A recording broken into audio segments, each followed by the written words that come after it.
Pagará a cada quien según sus obras.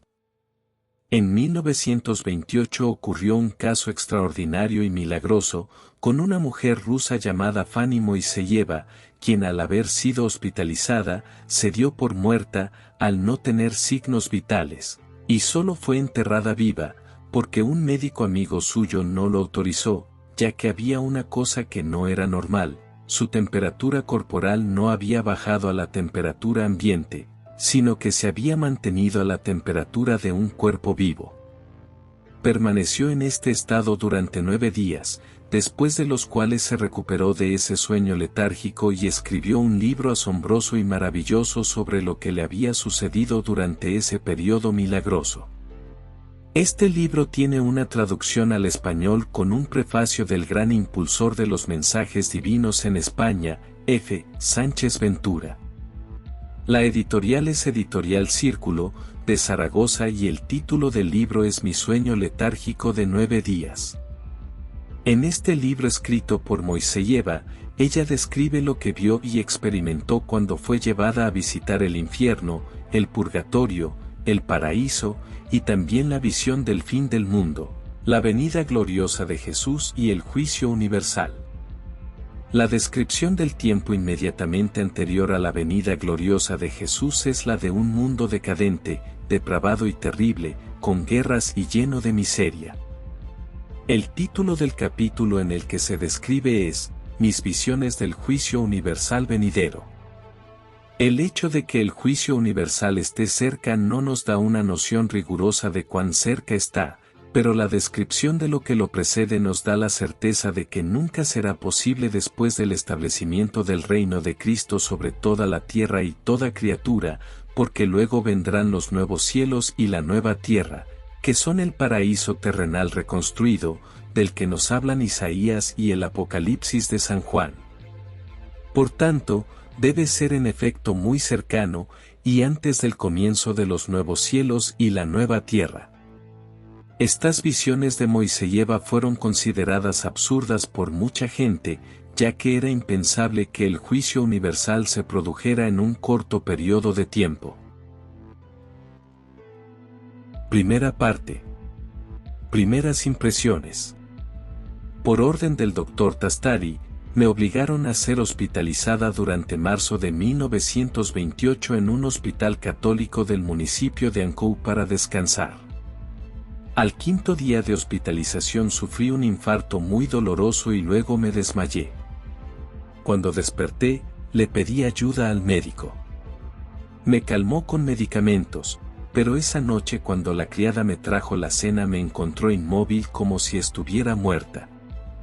Lo informó a la enfermera de planta, quien llamó al médico de guardia y, tras examinarme, me declaró muerta.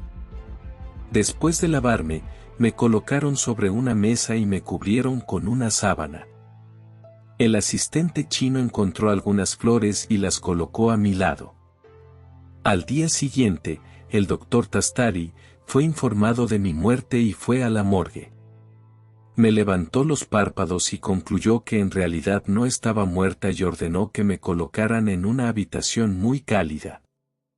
Pasaron 3 días sin que mi cuerpo mostrara signos de cambio y esto indicaba que estaba en coma. Este estado de coma duró 9 días, tiempo durante el cual no tomé alimentos ni medicamentos. No tenía pulso ni latidos del corazón y mi respiración era inerte. Alrededor de las 7 de la tarde de la 10ª noche, me desperté, estiré brazos y pies y noté que estaba en una pequeña habitación, siendo observada con curiosidad por el personal del hospital. No sentí ningún dolor, como si me despertara de un sueño normal. Sin embargo, sentí una sensación de bienestar en mi cuerpo. Cuando los asistentes me vieron sentarme, salieron corriendo de la habitación en desorden. Sin entender lo que estaba pasando, pensé que tal vez era fuego y corrí tras ellos hacia el pasillo, pero como estaba muy débil tuve que apoyarme en el alféizar de la ventana. Entonces hice señas de que tenía sed, porque me había quedado sin voz, pero nadie vino a ayudarme, solo me miraron a través de las puertas entreabiertas. Estando débil y temblando, no entendía por qué me habían trasladado de una ala grande a esta pequeña habitación. Debió haber tenido un sueño muy profundo. En ese momento la noticia había llegado a la hermana de la enfermería, quien me encontró sentada en el alféizar, debilitada. Se notificó al médico de guardia y me colocaron en una cama caliente para mejorar mi condición. Por la gracia de Dios Todopoderoso me salvé de ser enterrada viva. Posteriormente llegó el médico que me atendió durante el infarto, comprobando que estaba fuera de peligro y descansando, me preguntó si recordaba algo. Durante algunas horas estuve pensativa y empecé a recordar poco a poco pero de manera clara todo lo que había pasado. Ese día que empezó todo, entonces me invadió una extraña somnolencia y me quedé dormida, pero a eso no se le podía llamar sueño. Sentí un entumecimiento, una relajación física y una extraña sensación de duplicidad de mi ser. No puedo explicar exactamente cómo fue, pero sentí una duplicación de mi ser y tuve miedo. Nunca había experimentado una sensación tan extraña, los pensamientos se suceden rápidamente como olas de una tormenta avanzando. Mi cuerpo empezó a desobedecerme, mis brazos quedaron paralizados y a pesar de todo esto resistí y traté de luchar duro por mi vida. No podía moverme, ni siquiera podía respirar. Este es el fin, pensé, entonces de repente un frío recorrió mi espalda, sentí una separación de mi cuerpo, y reducida a la nada pensé que ya no existía. No puedo decir cuánto duró esto, cuando todo terminó, me encontré en medio de la sala. Transformada por una fuerza desconocida en un ser luminoso y celestial. Aquí la autora intenta transmitir la idea de ser transformada en un ser etéreo, es decir, que llena espacio sin ser materia, poco antes, cuando estaba en cama. Me sentí libre de la pesada ropa que llevaba. Involuntariamente bajé los ojos y me vi completamente desnuda. Luego alzando los ojos vi a todos los pacientes restantes dormidos, me dio vergüenza, me dirigí a mi cama para acostarme y taparme, en un último esfuerzo de mi letargo me vi tendida inmóvil y dada por muerta. Esto me sorprendió, ya que estaba allí de pie y al mismo tiempo estaba inmóvil en la cama. Inmediatamente mi conciencia me advirtió que otra existencia había comenzado y la palabra muerte sonaba tonta e intrascendente. Claramente sentí que la muerte no existe y que la vida no se detiene y continúa. Mi cuerpo se sentía muerto, pero no me arrepentía de ninguna manera, solo sentía lástima y miedo por lo que había sido. ¿A dónde iré? ¿Qué haré con mi eternidad? Mi oído se sentía más agudo, sensible al más mínimo ruido. Mi visión era fuerte y penetrante. Vi todo bajo una nueva luz muy distinta. Desde la ventana vi volar a jóvenes luminosos, vestidos de blanco y con la cabeza rodeada de una luz dorada. Me rodearon, esperando algo. Al mismo tiempo apareció en la sala una multitud de espíritus malignos, repulsivos y feos. Sus rostros desagradables reflejaban perversidad y con contorsiones y murmullos llenaban la sala. Entonces con horror, vi sus ojos penetrantes enfocados en mí mientras avanzaban hacia mí. Grité de terror. Al instante la sala se iluminó y alguien me cubrió con un ligero y perfumado hábito. Tomándome de la mano me dijo, no tengas miedo, mientras estés conmigo no te tocarán. Incluso porque ya habían desaparecido, en el momento en que entró la luz, aunque no sabía cómo. La voz luego continuó, tú eres parte de nuestra familia, mientras que ellos no tienen a nadie. He venido a mostrarte la verdad de lo que existe y de lo que sucederá. 1. Luego comenzamos a subir. En un instante la ciudad desapareció y mi compañero dijo, ahora has visto cómo pasa la vida del mundo a esta eternidad, las almas de los justos y las de los pecadores. Vi cómo los espíritus malignos luchaban por las almas de los pobres miserables. Pecadores que temblaban de miedo, mientras los ángeles buenos permanecían a distancia, las pobres almas extendían los brazos pidiendo por ellos, pero en vano vi, entre himnos y cantos alegres, a los ángeles conduciendo las almas de los justos. Paraíso. ¿Por qué están en el mundo los espíritus buenos y malos? Le pregunté a mi compañero. Él me explicó que en el principio Dios creó el mundo espiritual, con ángeles inmortales y les dio libre albedrío para vivir felices a su lado o para abandonarlo si querían. Algunos de ellos se rebelaron contra Dios con ingratitud por todo lo que había hecho, lo que despertó su ira y por eso fueron apartados de su presencia, por no ser dignos de disfrutar de la felicidad del paraíso. Maldijo al arcángel que comenzó la revuelta, llamándolo diablo, Satán. Una vez sacados del paraíso, los ángeles caídos perdieron su santidad y asumieron una naturaleza fea y horrible y se refugiaron en diferentes lugares privados de la gracia de Dios. Algunos cayeron a la tierra, convirtiéndose en enemigos eternos de Dios, y luego comenzaron a enseñar la desobediencia y todo mal y perversidad a todas las criaturas de Dios. Les digo la verdad divina y universal, Dios vio las dificultades de los hombres en la tierra, quienes estaban completamente bajo la influencia de Satanás, sin esperanza de llegar jamás al paraíso. Entonces, para la salvación de la raza humana, envió a su Hijo primogénito a la tierra, el Dios invisible y el Espíritu Santo, así como el sol proporciona luz y calor invisibles. 2.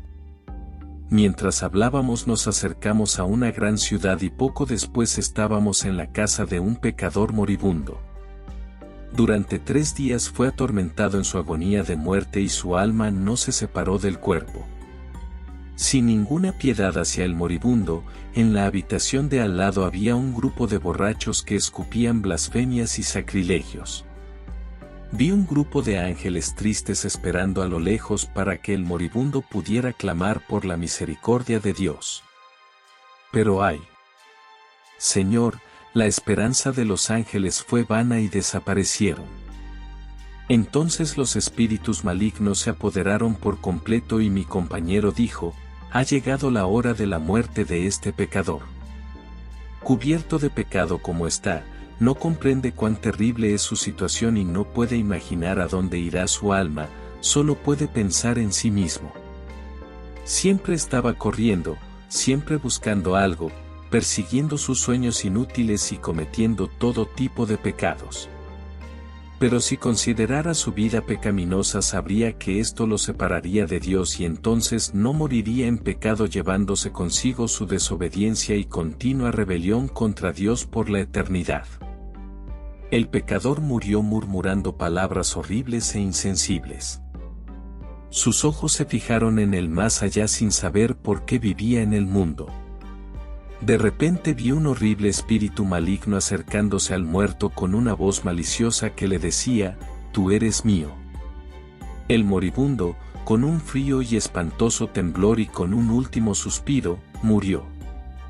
Estaba muerto y luego el espíritu maligno se fue con su alma. Involuntariamente pensé si en ese momento me parecía a esa alma que acababa de separarse de su cuerpo. Miré mis manos y mis pies y me di cuenta de que tenían exactamente la forma de mi cuerpo, pero estaban hechos de algo inconcebible para los seres humanos. El silencio fue completo. Los borrachos de al lado habían dejado de hacer ruido y se acercaron al hombre y lo llamaron, pero yacía muerto. En sus rostros se podía ver la expresión de terror que se estaba formando. Luego abandonaron la casa y salieron a la calle, dejando solo al muerto.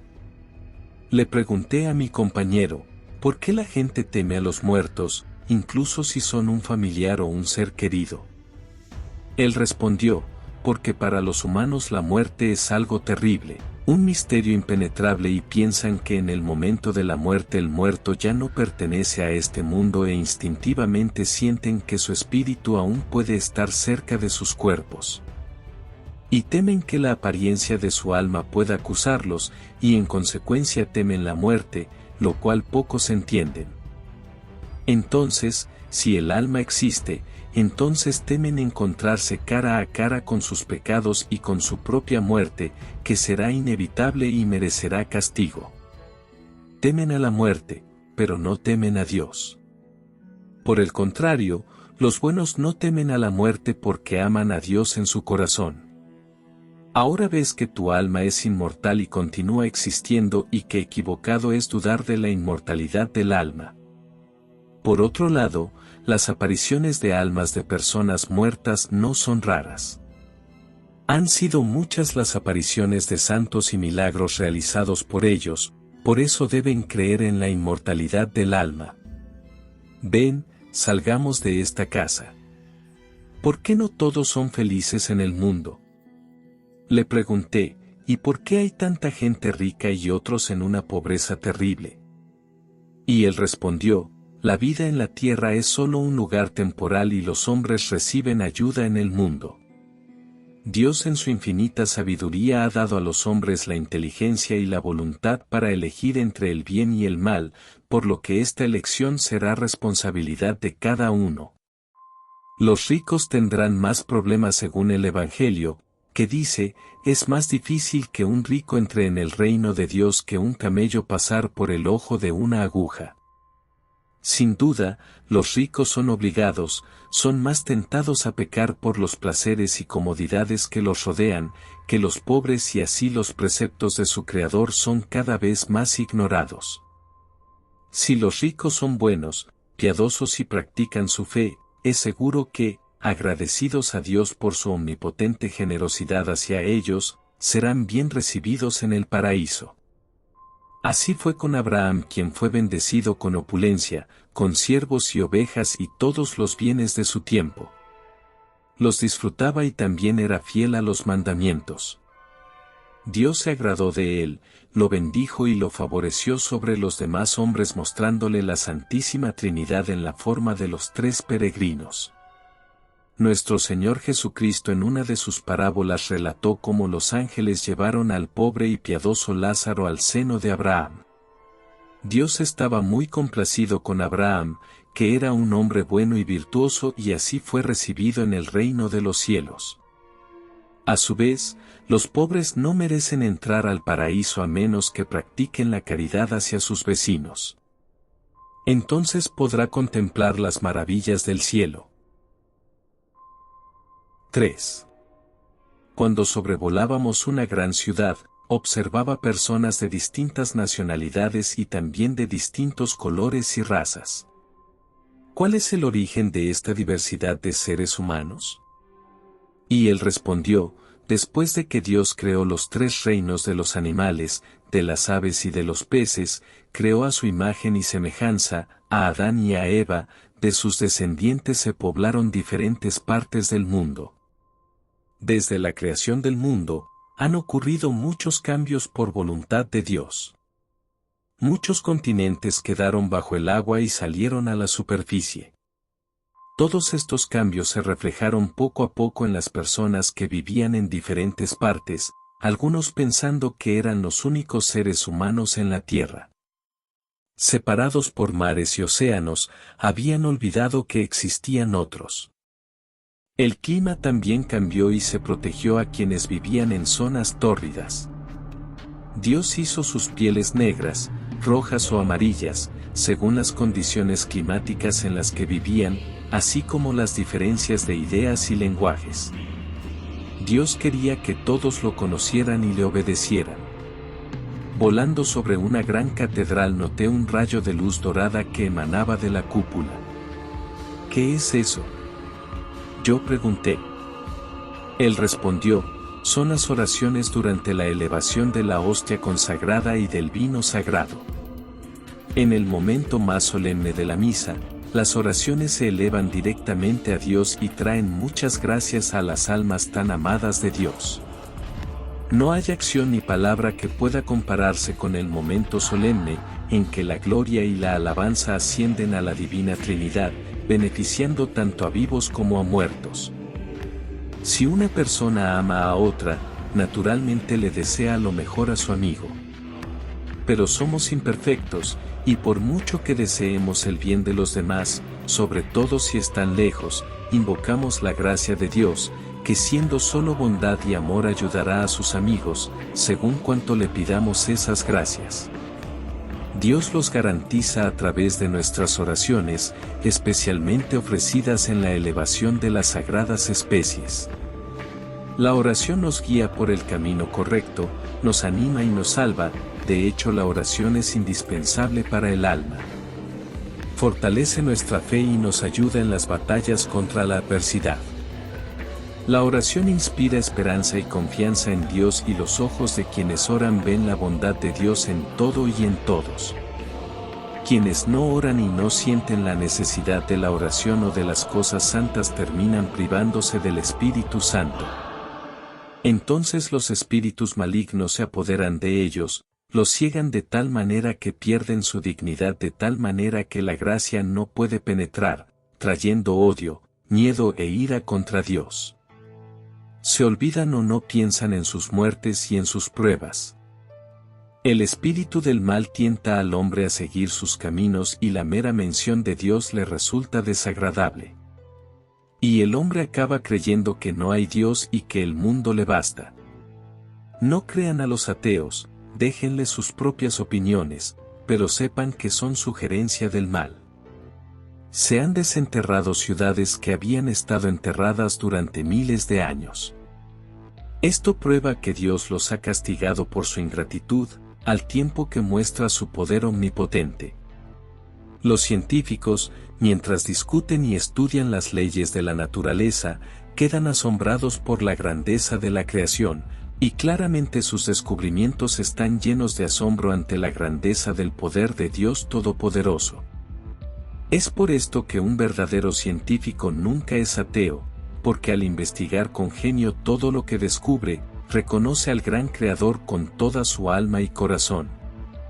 Dios observa constantemente el desarrollo de la inteligencia de estas criaturas que buscan un mayor conocimiento de las cosas y el mejoramiento de su corta existencia, y las ayudará en sus esfuerzos, con su gracia. Pero Dios también desea la perfección de sus almas, y de este modo las lleva a reconocerlo. En consecuencia, cuando el hombre alcanza un alto nivel de cultura, a veces cree que él es el único responsable de ello. Los hombres ingratos que no reconocen la ayuda divina merecen la ira y el castigo de Dios. Y Dios destruye todas sus capacidades y permite que otra generación las perfeccione. Finalmente el hombre debe reconocer que nada se puede lograr sin Dios. 4. Después de una breve pausa, prosiguió, ahora, por ejemplo, algunas personas pasan por enfermedades y sufrimientos que Dios, en su infinita bondad, permite para la purificación de sus almas, especialmente cuando llega a su fin su corta estancia en este mundo. Muchos ignoran el hecho de que sus sufrimientos provienen de Dios. Sin embargo, podrían clamar por su misericordia y su santo nombre y Él mostraría su misericordia hacia ellos. Dios desea la salvación de todos. Cada gesto o alusión al nombre del Señor es una oración que acerca el alma a Dios.